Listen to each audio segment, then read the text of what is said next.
Greetings and salutations, friends, and welcome back to some more Warhammer 40k lore. Where today, we are having a look at the Phoenix Lords of the Eldar. Who they are, what they are, and why they keep coming back all the time. Even though the Phoenix Lords, despite their prodigious martial prowess, have been killed on many an occasion. But first, a word from our sponsor, Raid Shadow Legends, the premier dungeon clearing strategy game available on mobile and PC, where you can wrestle with a meaty campaign, dozens of dungeons, enormous clan bosses, and hundreds of champions and items to beat them with. And with the Valentine event currently in full swing, there is no better time to try, as they are currently running a special event. Go to raidlovequest.plarium.com between February 14th and March 14th, enter your player ID, and play one of the Valentine-themed minigames for a chance to win in-game prizes and a $1,000 Amazon gift card. You can also enter the promo code on screen right now for some additional in-game prizes, and also there is yet another season of the Forge Pass underway with the months-long 4th anniversary event. Plus, this month's Prime Gaming Drop featuring Gembor the Dishonored. A whole heaping ton of fanciful rewards for new and returning players alike.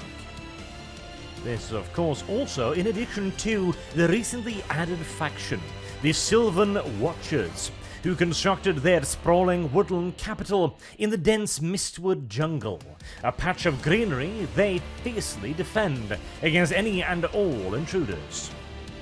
Usually with outright lethal force as the first option, with the singular notable exception of the city of Nerissa, the only Sylvan city open to outsiders, where you're not immediately going to take an arrow to the throat, which would be the fate of any other intruder unless you are one of the Sylvan Watcher's faithful allies, like, for example, a character I recently gained as a victory prize in a tournament. Ultan of the Shell, from the Dark Elves faction.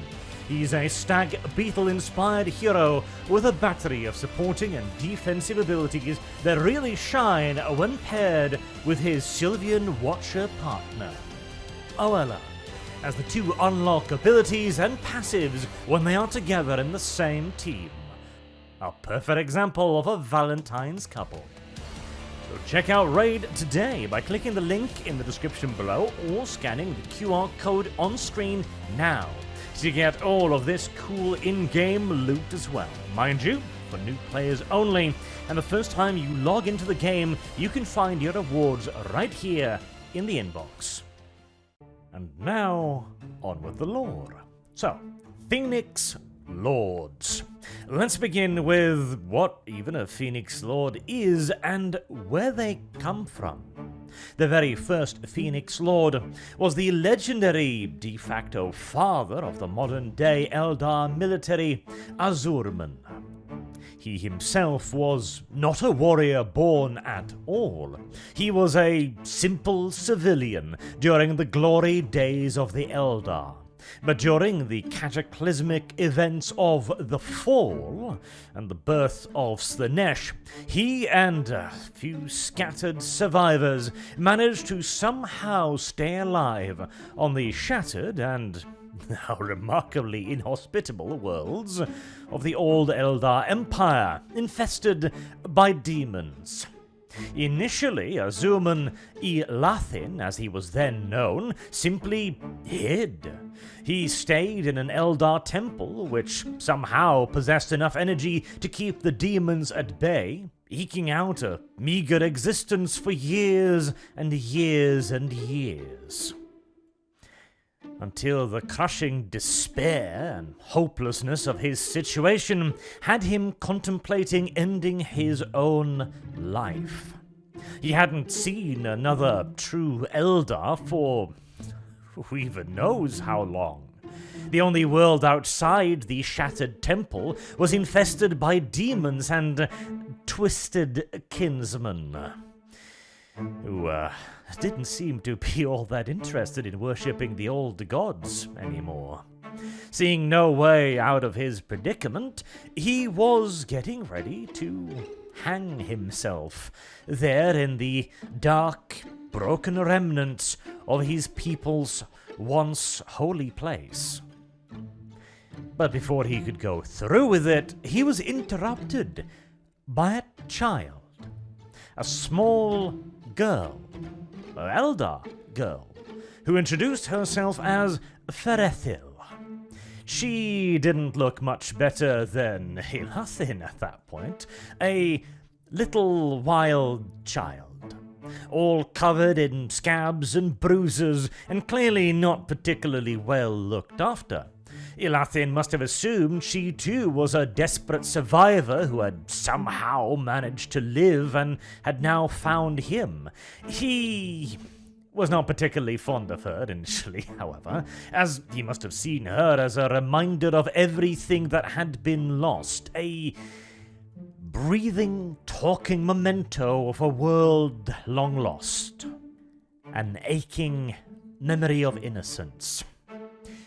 Although Ilathin was fooling himself a little bit there, as the young Eldar girl child was not all that innocent, nor was she all that Eldar either. For you see, Ferethil had been born shortly before the fall, and had essentially grown up not in the old Eldar Empire, but in the blood-splattered arenas of the new Drukhari Empire. She was a gladiatrix. A gladiator child, more correctly, I suppose, who had known very little beyond the arena. The only vague inkling that there was even anything beyond the arena at all were the masters, her guests that occasionally came to see her acts of violence.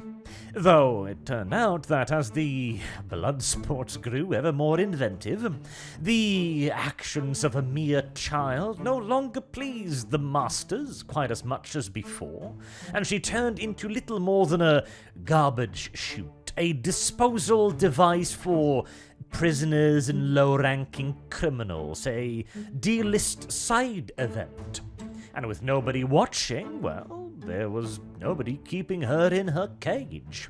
And so she began to explore the outside world, eventually happening upon Ilathin, just as he was getting ready to depart from the world in total. The two then went through a couple years of melodrama, essentially, taking a certain sort of solace in one another's existence, rather than necessarily company outright, until Ferethil decided that life outside the walls of the arena was kinda shit, and it would be really nice if she had some of her old gear to make it a little bit more livable. She tried to break back into the arena, but turns out it was harder to get back in than it was to get out initially, and she kicked over quite the hornet's nest. Fleeing back to the ruins, with a considerable party of Drukhari hot on her heels, she found her companion, more correctly, who had himself discovered her plight.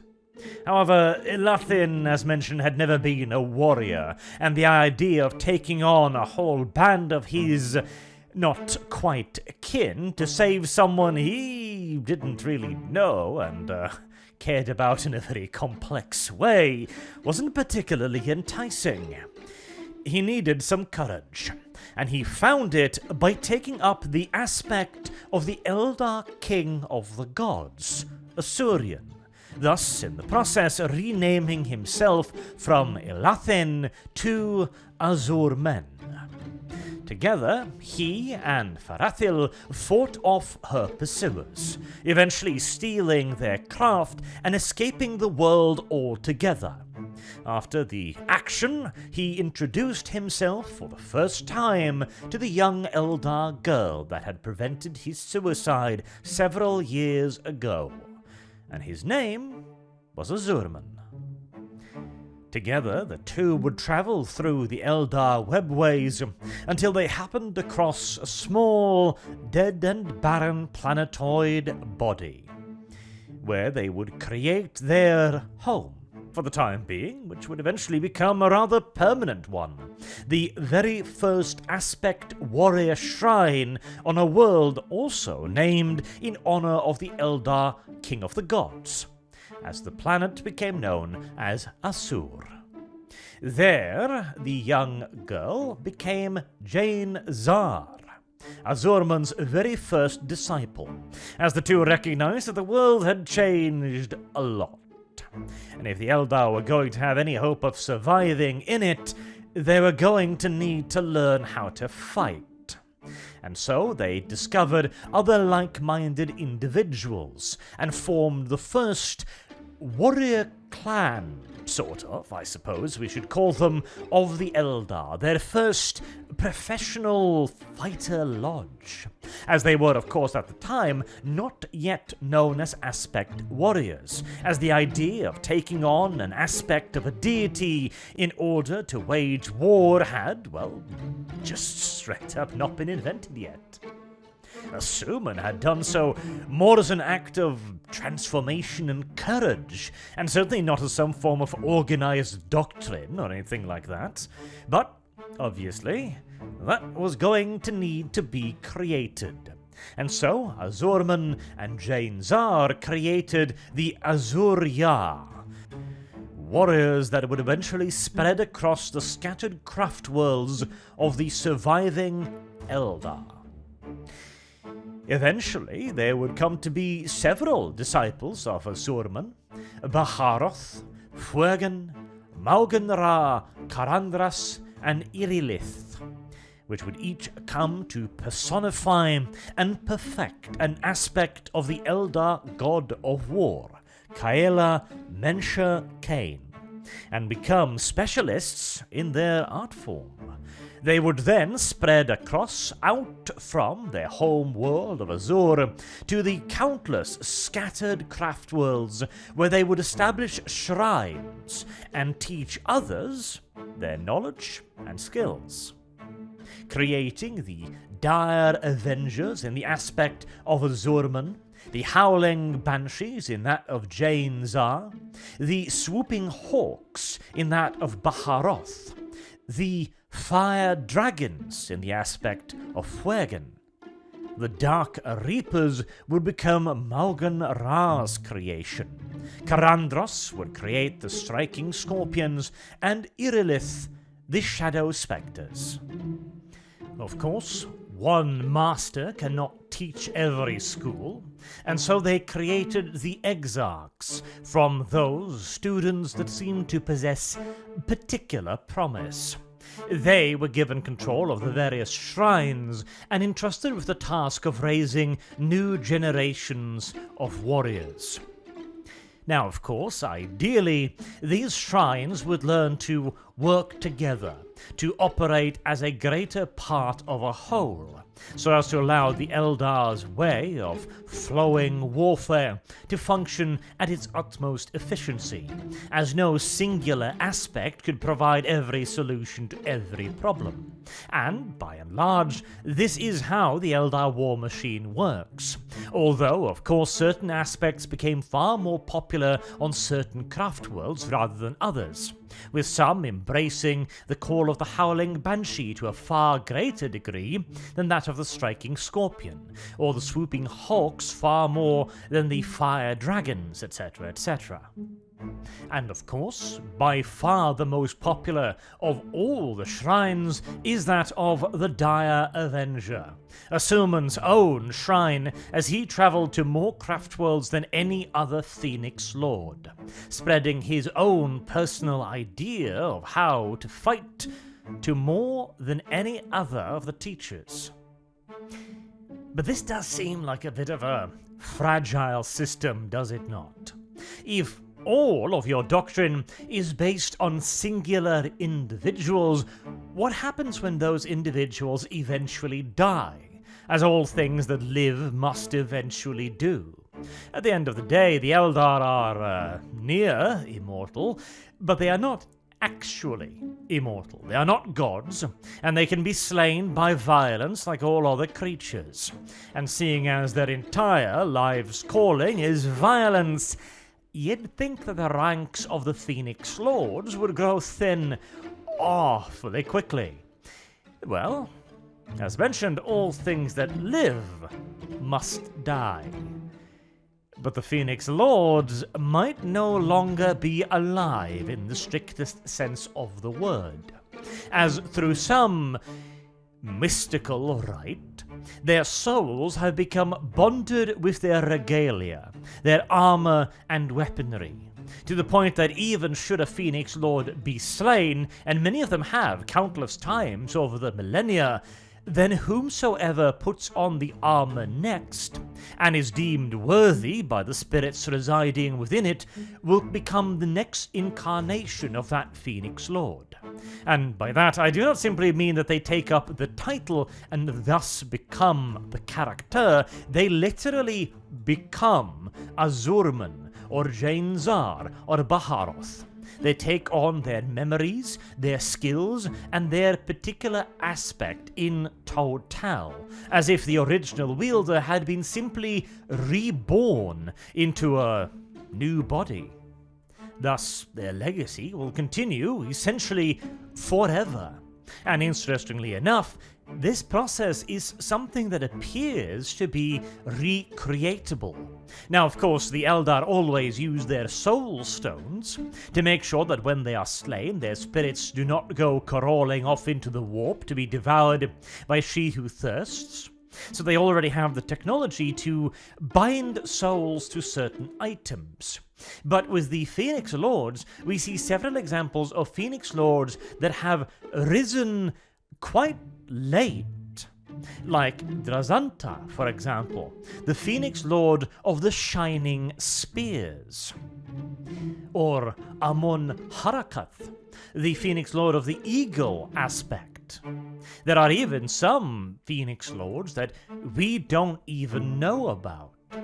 Now, of course, this could be argued to simply be GW giving you some opportunity to create your own headcanon, leaving space within the universe, entirely possible. Or it could also be that it is possible to become a Phoenix Lord.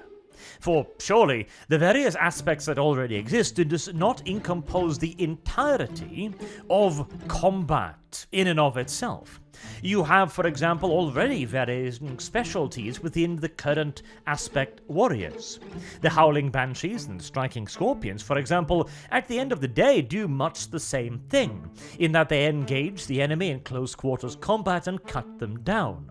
But the Howling Banshees, of course, are lightly armored, fast-moving enemies that close in on their foe and paralyze them with screeches from their aspect masks, and then cut them down. Whereas the Striking Scorpions wear far heavier armor and rely in part on the armor and in even larger parts on their stealth to close with the foe and cut them down with chainsaws rather than powered axes. You could easily have another variation of this. Eldar heavy infantry, for example, laden down with power-shielded equivalents or heavy weaponry. You could have a Phoenix Lords of weapon teams and platforms, for that matter. You could have a Phoenix Lord of grav tanks, someone who has completely mastered the ability to maneuver falcons or fire prisms and aim their weapons with perfect precision. There are even Phoenix Lords that we don't know about that belong to the major already existing aspects, like the Warp Spiders, for example. We don't know who their Phoenix Lord is, or if they even have one. But as they are a fully developed aspect warrior shrine with exarchs, you would think they at one point had a Phoenix Lord. Perhaps he is no longer there, perhaps he has entered into the webway, perhaps he is off on some great mission, or perhaps, like the Phoenix Lord of the Shining Spears, Drazanta, they left after a traumatic event, or became lost, or possibly their armor was so thoroughly destroyed that they can no longer be reborn. Because of course, if their spirit is bound to their armor, well, armor can be destroyed. Quite thoroughly so, potentially. What then? Can the armor reform? Is the armor alive to that degree? Potentially. After all, Azurman himself has come back from some pretty traumatizing slayings, including one at the hands of a greater demon of Slanesh, a keeper of secrets. Now, one would think that dying by the hands of one of those foul fiends would be the worst thing imaginable for any Eldar, as it would render their soul very vulnerable indeed to she who thirsts. Furthermore, a keeper of secrets would absolutely recognize the kind of morsel it had just laid its clawed hands upon, and might make sure that its treasured new possession could not slip from its grasp so easily. Regardless of the truth, the Phoenix Lords still exist to this day, and they are still carrying out their own objectives and agendas, campaigns, occasionally working alongside Eldar craft worlds, occasionally working alongside specific shrines or exarchs, occasionally even cooperating for limited periods of time, or sometimes they have far grander designs in mind. For example, Baharot of the Swooping Hawks and Azurman both join together with Jainzar and pledge themselves to Yniad, the Eldar god of the dead. Now that's a rather large departure from their previous ideas, now isn't it? And also opens up some other ideas too, because of course the new Eldar faction have their own god, their own greater demon that they can bring into existence, the Incarni. And with the Phoenix Lords already being various aspects of the Eldar god of war, Kaela Menashe Cain, one would think that a being like this would be an open invitation for creating new shrines, new aspects, and thus new Phoenix Lords. And hey, Azurman is still around to this day, so there's no reason why he couldn't get creative and find new ways to weaponize his teachings. But that, I suppose, is a question up to GW to answer, and seeing as they have somewhat dropped the whole Eldar factional split thing by the wayside for quite some time now, I guess we'll have to wait and see on that one. But anyways, that'll give you a basic idea of what a Phoenix Lord is. And maybe I'll do a bit more of a focused deep dive into the Phoenix Lords themselves at some later point. At least the ones that do have a decent amount of lore. Assortment, for example, he's got a full novel, so that could absolutely be potential food for a lore video there. And Jainzar as well. Well, she features in that very self-same novel. Never say never. Until next time, I've been Arch. Thank you all very much for listening, and I hope to see you all again soon. Till then, have a good day.